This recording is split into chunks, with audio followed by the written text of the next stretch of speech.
February 4th, we will be having the AP and elective fair. On February 6th, we will be having the Fall 2024 recognition ceremony, which will be happening all day. On February 12th is the I Love Me event and the ARC event Love Fest, which will be happening after school. And February 14th is Valentine's Day. And lastly, February 18th is the drop, cover, and hold drill.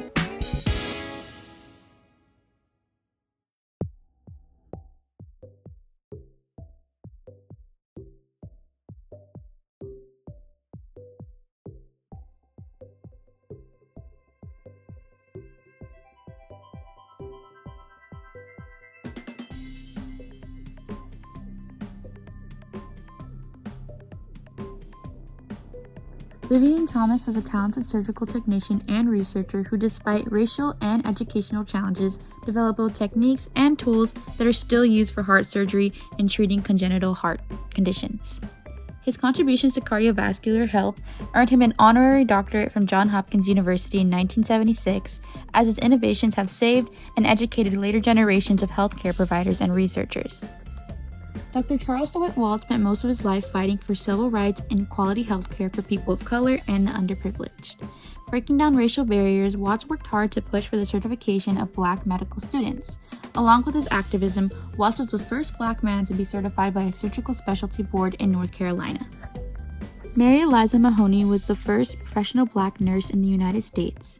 While not being permitted to go to school with whites until 1855, Mahoney found that domestic services would be the only way for her to make a living in America. By the age of 18, she took a special interest in nursing and was considered a nurse for many white families before she began formal nursing training. On March 23, 1878, she was the first woman of color to be admitted into a nursing training program at the New England Hospital for Women and Children. From then on, she took on her training and graduated at the age of 34 years old. Dr. Beckley Crumpler overcame harsh racial prejudice and became the first African-American woman to earn a medical degree in America. Crumpler started out her journey to medicine as a nurse. Unable to attend a formal nursing school, Crumpler gave medical attention to those in need without any formal education. In 1860, Crumpler became the first and only African-American woman to be accepted into the New England Female Medical College in Boston. Attending the school on the Wade Scholarship Fund, created by abolitionist Benjamin Wade, Crumpler began to face personal struggles with her husband's health. Widowed, she persevered and made her way back to school before earning a doctorate in medicine from the New England Female Medical College at the age of 33 on March 1, 1864. Henrietta Lacks is a young mother of 5 children who battled cervical cancer. Henrietta received radium treatment for her cervical cancer at Johns Hopkins Hospital, which is also the only hospital available for the underprivileged people of color at the time. Even though consent was not given, Henrietta's cancer cells from a biopsy were sent to virus and cancer researcher Dr. George Gray's tissue lab, where he found that Henrietta's cancer cells were unique as they continued to divide outside of her body. After 31-year-old Henrietta's unfortunate death in October of 1951, her groundbreaking cells continued to change the world of medicine. Nicknamed HeLa cells, Henrietta's cells have been used to study a variety of scientific and medical innovations. To name a few, HeLa cells have played a crucial role in the polio, COVID, and HPV vaccine. Without knowing it, Henrietta has saved thousands of lives and has contributed to healthcare and science immensely. Good morning, Medical Magnet students. This segment is Learning Tips, where I go over various studying strategies and/or learning tips to assist you for the school year.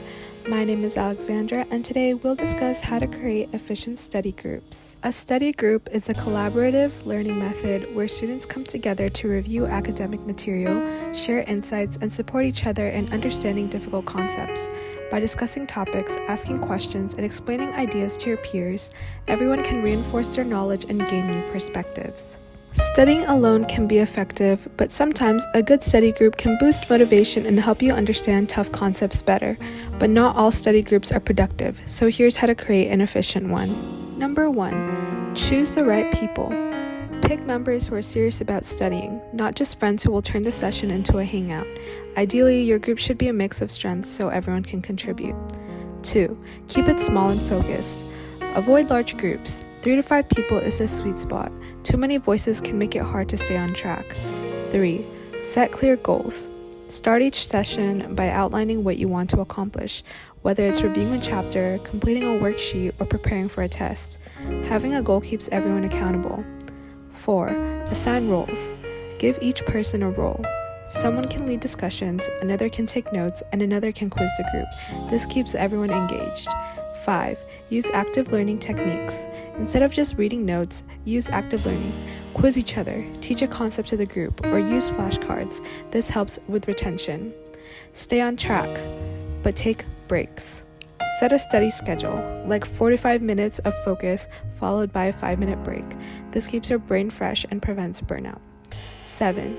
Use online tools to stay organized. Make use of digital tools. Shared documents, quiz apps, and video calls can help keep the group connected and organized, even outside of meetings.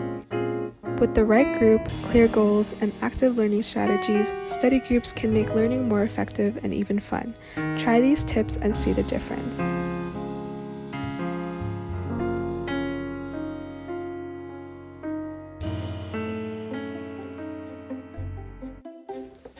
Next week's topic is self-love. Self-love is essential for mental well-being, fostering a positive relationship with yourself that can improve resilience and overall happiness. Research shows that people who practice self-compassion are 30% more likely to have higher emotional well-being than those who don't. Cultivating self-love can lead to greater self-awareness, healthier boundaries, and a more balanced life. Tune in next week for the Healthy Living video.